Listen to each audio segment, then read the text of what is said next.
नमस्कार। आज हम भारत का तीसरा मुख्य भौतिक विभाग, जिसका नाम प्रायद्वीपीय पठार है, उसके बारे में अध्ययन करेंगे। प्रायद्वीपीय पठार को मुख्यतः 5 भागों में बांटा गया है, जो कि निम्न है: मालवा का पठार, दूसरा अरावली की पहाड़ियाँ, तीसरा जो भाग किया गया है दक्षिण का मुख्य पठार, जिसको दक्कन पठार के नाम से भी जाना जाता है, चौथा पश्चिमी घाट और पांचवा पूर्वी घाट के अंतर्गत बांटा गया है। भारत का प्रायद्वीपीय पठारी प्रदेश एक अनियमित त्रिभुजाकार आकृति में फैला हुआ है। इसका आधार दिल्ली एवं राजमहल पहाड़ियों के मध्य में उत्तरी मैदान की दक्षिणी सीमा तथा शीर्ष कन्याकुमारी है। यह पठार भारत का प्राचीनतम भूखंड है, जिसकी समुद्र तल से औसत ऊंचाई 600 से 900 मीटर है। यह पठारी भाग 3 तरफ से पर्वतों से घिरा हुआ है। इसके उत्तर में अरावली, विंध्याचल और सतपुड़ा की पहाड़ियाँ, पश्चिम में पश्चिमी घाट तथा पूर्व में पूर्वी घाट स्थित हैं। उत्तर से दक्षिण की तरफ इसकी लंबाई 1600 किलोमीटर तथा पूर्व से पश्चिम की तरफ इसकी चौड़ाई 1400 किलोमीटर है। नर्मदा तथा ताप्ती नदियों की घाटियों ने इस पठारी प्रदेश को 2 असमान भागों में बांट दिया है।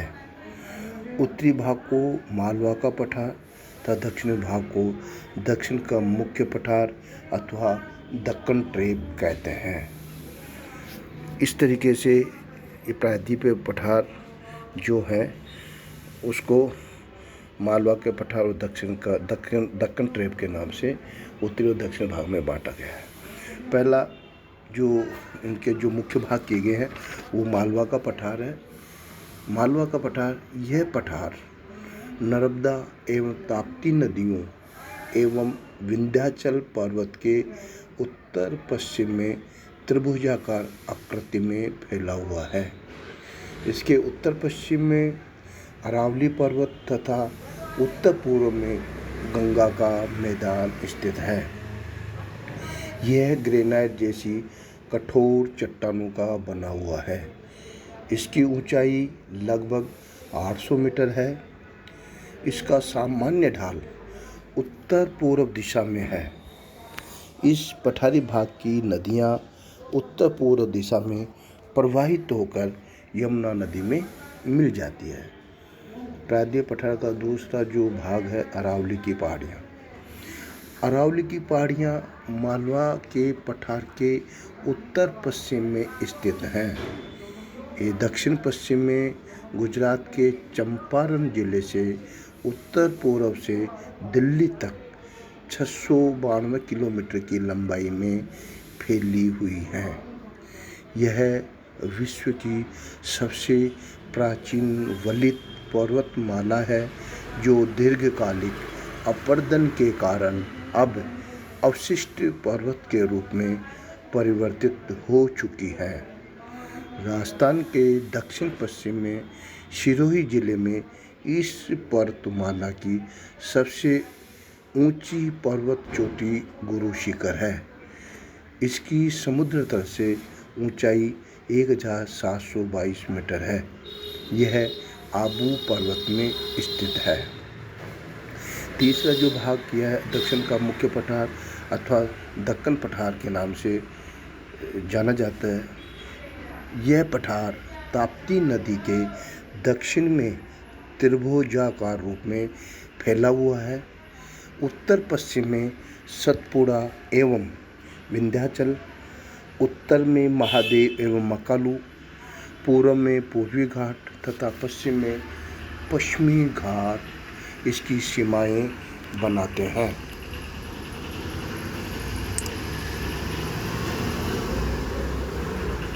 उसकी सीमाएं बना थी। यह पठार मुख्यतः लावा से बना हुआ है। इसकी औसत ऊंचाई 600 मीटर है। दक्षिण में यह पठार 1000 मीटर ऊंचा है। यह पठार लगभग 2 लाख वर्ग किलोमीटर क्षेत्र में फैला हुआ है। चौथा जो भाग है पश्चिमी घाट। यह दक्षिणी पठार की पश्चिमी सीमा बनाता है। इसे सह्याद्री पर्वत भी कहते हैं। यह उत्तर में ताप्ती नदी की घाटी से दक्षिण में कन्याकुमारी तक 1500 किलोमीटर की लंबाई में विस्तृत है। इसकी चौड़ाई उत्तरी भाग में 50 किलोमीटर तथा दक्षिणी भाग में 80 किलोमीटर है। पश्चिमी घाट की औसत ऊंचाई 900 से 1100 मीटर है। यह उत्तर से दक्षिण दिशा में एक दीवार की भांति खड़ा है। इसे पार करना कठिन है। पश्चिमी घाट में उत्तर से दक्षिण की तरफ विद्यमान दर्रों के नाम क्रमशः थाल घाट, भोर घाट, पाल घाट तथा सेनगोटा द्वीप है। इन दर्रों में रेल मार्ग गुजरते हैं। अन्नामलाई पहाड़ियों में स्थित उनाईमुडी शिखर दक्षिण भाग का सबसे ऊंचा पर्वत शिखर है। औसत समुद्र तल से इसकी ऊंचाई 2695 मीटर है। जो सह्याद्री पठार का जो अंतिम भाग गौण भाग है पूर्वी घाट, यह घाट दक्षिणी पठार के पूर्वी किनारे पर स्थित है। यह उड़ीसा के उत्तरी और पूर्वी भाग से प्रारंभ होकर बंगाल की खाड़ी के समानांतर नीलगिरी की पहाड़ियों तक फैला हुआ है। इसकी चौड़ाई उत्तर में 200 किलोमीटर तथा दक्षिण की तरफ 100 किलोमीटर है। इसकी औसत ऊंचाई 600 मीटर है। यह पश्चिमी घाट से कम ऊंचा है। पूर्वी घाट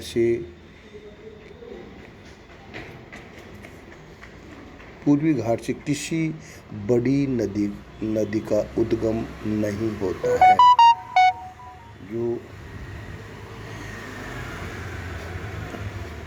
जो मुख्य भाग तटीय मैदान है, कोस्टल प्लेन अंतिम भाग है।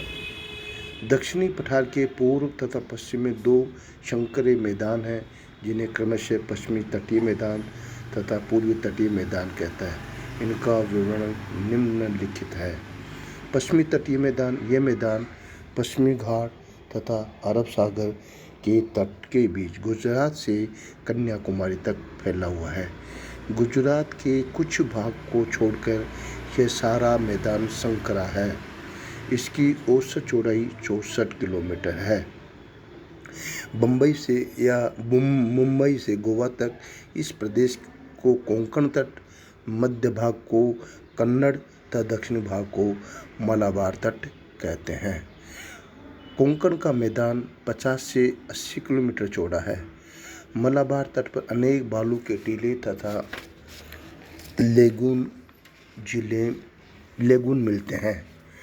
मलाबार तट पर स्थित कोचीन बंदरगाह लेगून पर स्थित है। पश्चिमी तट अधिक कटापटा है, इस कारण से इस तट पर बंदरगाहों की संख्या अधिक है। पूर्वी तटीय मैदान, यह मैदान पूर्वी घाट तथा बंगाल की खाड़ी के उत्तर में गंगा के मुहाने से दक्षिण में कन्याकुमारी तक फैला हुआ है। तमिलनाडु में यह मैदान 100 से 120 किलोमीटर चौड़ा है।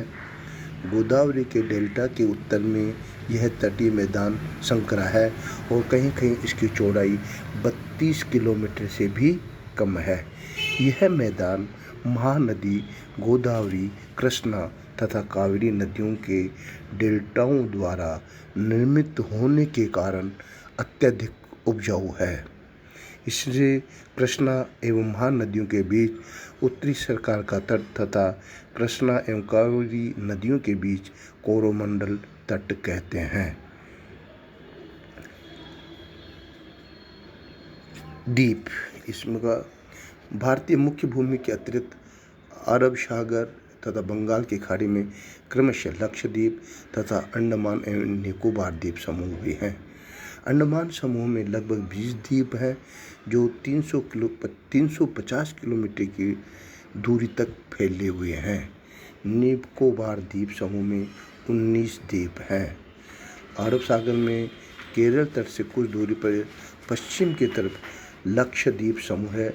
ये सभी प्रवाल द्वीप हैं। ये आकार में छोटे हैं।